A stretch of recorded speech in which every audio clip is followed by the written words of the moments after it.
Почитувани граѓани, почитувани медиуми. Одлуките на вчерашниот самит во Брисел покажаа дека Ковачевски и Османи, водејќи погрешна надворешна политика, ја донесоа Македонија во очајна ситуација.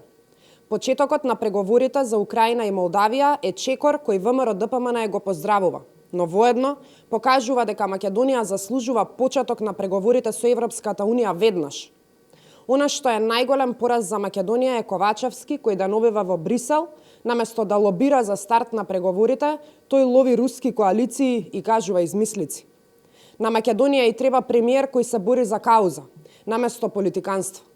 Очекуваме да води јасна политика и од Европската Унија да побара итен почеток за преговори.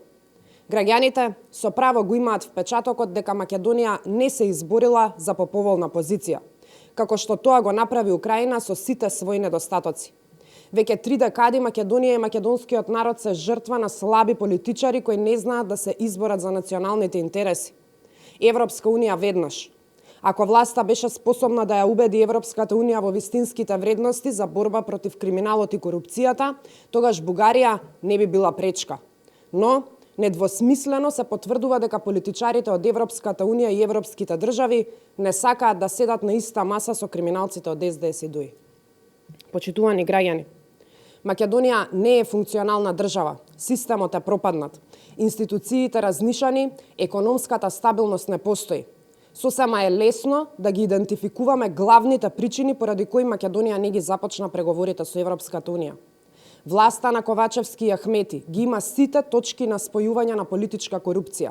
Па затоа во право е Бујар кога вели дека темни антиевропски сили држат во заложништво 2 милиони граѓани.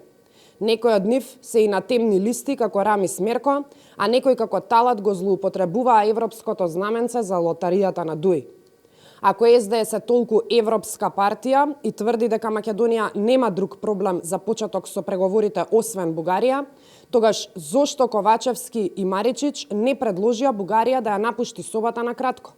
Но поважно е да одговорат зошто представниците на Европската Унија не ни помислуваат да предложат вакво нешто за Македонија.